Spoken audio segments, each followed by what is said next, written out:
Do not pass judgment on anyone unless you have talked to them one-on-one. I don't care what the story is. While Michael Jackson was known for being soft-spoken, he didn't hesitate to put interviewers in their place when they crossed the line. In one of the most heartbreaking moments on live television, Michael Jackson opened up to Oprah about having vitiligo, a condition that causes loss of skin pigment. When did the color of your skin start to change? Oh boy, sometime after Thriller. Around Off the Wall, Thriller. And what did you think? I mean, It's in my family. My father said it's on his side. I can't control it. I don't understand. I mean, it makes me very sad. And then came one of the most disappointing follow-up questions imaginable. So, okay, I just want to get this straight. Yeah. You are not taking anything to change the color of your skin? Oh, God, no. You did not purposely? We're trying to control it, and using makeup evens it out because it makes blotches on the skin, and I have to even out my skin. But you know what's funny? Why is that so important? I'm a great fan of art. I love Michelangelo. If I had a chance to talk to him or read about him, I would want to know about what inspired him to become who he is, not about who he went out with last night or why he decided to sit out in the sun so long. What's wrong with, I mean, that's what's important to me. He shut that down real quick. Nowadays, that line of questioning would not go well. If your question needs a disclaimer before you even ask it, that's probably a sign not to ask it. Right after Michael finished explaining how much the press calling him Wacko Jacko hurt him, Barbara Walters followed up with this. You should not say he's an animal. Should not say he's Jacko. I'm not a Jacko. I'm Jackson. How do you feel when they call you Wacko Yeah, Wacko Jacko. Where'd that come from? Some English tabloid. I have a heart and I have feelings. I feel that when you do that to me. I don't want this to sound insulting. I'm just going to be straight with you. But you are somewhat eccentric, to say the least. The way you dress, the way you look, it invites attention. The whole appearance, you don't think that calls the paparazzi to you? No. No? No. Maybe I like to live that way. Maybe I like to dress that way. I don't want paparazzi, really. But if they come, be kind. Write the right kind thing to write. Michael, is it the journalist's role or the press's role to be kind? To be kind? And it made things even worse considering he had already explained how paparazzi and the media basically followed him every second of his life. You had to come in, or you felt you had to come in through the kitchen.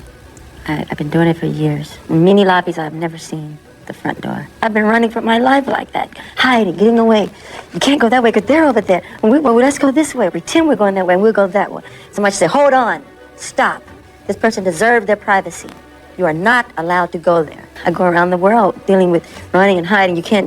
I can't take a walk in the park. I can't go to the store. I have to hide in a room. You feel like you're in prison. Even when he was young, he didn't hesitate to stand up for his brothers. Like the moment a host mocked his younger brother and he immediately stepped in. Randy, what do you do? Well, Michael, he has a rock collection.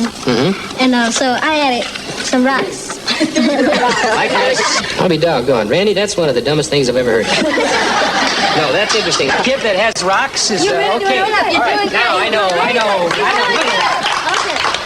When Lisa Marie Presley and Michael sat down with Diane Sawyer, and the interview somehow turned into showing the most out-of-pocket audience questions possible. Let's play one or two. We want to know if you've done the thing. Michael, I know that this is an intimate question, but are you having sex together with Lisa Marie? Are you guys intimate? Again, I can't believe it. This is about the skepticism. Yes. And we have read in the paper. They handled it pretty well, but there's no chance those questions would fly today. And somehow things only got worse when Diane asked an even crazier question under the excuse that people wanted to know. People still they don't feel they've heard everything about the whiteness of your skin and that it's not somehow a choice on your part. It is a decision on your part some way, the way you look. Where does it come from? I think it creates itself, nature. Do you wish you were the color you were again? Do I wish I was the color? color. Nature that. I love black. Do you wish you were that way? I envy her because she can tan and I can't. It was later reported that both of them regretted doing the interview, and honestly, it's not hard to see why. In one of the few documentaries Michael ever allowed, Living with Michael Jackson, he opened up about how his own father used to make fun of his wide nose and acne growing up, which left him with a lot of insecurities. Father and your brothers tease you about your appearance as an adolescent? My father did, and some cousins did. And one cousin would always, look this to me when he see me, like, when I pop my pimples. I would just go to the bedroom and cry, Is it true that your father used to say you had a fat nose? Yeah. What did he say? God, your nose is big. You didn't get it from me. And it wasn't just at home either. Even as a kid, he had rough experiences with fans constantly mocking his appearance. One time we were in an airport, I think it was somewhere like Virginia or something. Some lady recognized my brothers and all of us. He goes, "Oh my God, it's the Jackson 5. Where's little Michael? Where's little Michael?" And another person goes, "There he is." And she goes, "Ugh, what happened?" Just like that. And God, I just could have died right there. So after opening up about all that, it was pretty shocking to see the interview immediately turn into accusations about plastic surgery. You've had implants in your cheeks. Oh God. You've had a dimple made in your chin. Please, You've had your lips enlarged. Oh, please. You've had your That's eyelids reconstructed. That's Eyelids stupid. reconstructed. It's stupid. None of Come it's on, true. None of it's true. None of it's true. It's BS. They made it up. While he wanted to fully focus on his solo career and stop touring with the Jacksons, family pressure dragged him back into touring with the Jacksons, and the interviews make it painfully obvious he was not feeling it anymore. Mayor? Okay. Let's get the mayor back here. I'm rolling. Hey guys, what'd you think of this? Were you ever afraid when you saw that big crowd? Never afraid. Never afraid. It's a lot of excitement, and it's nice to see the fans all come out. When someone tells you they're opening with a question, you expect a question to be asked. First question, Michael, welcome to New York.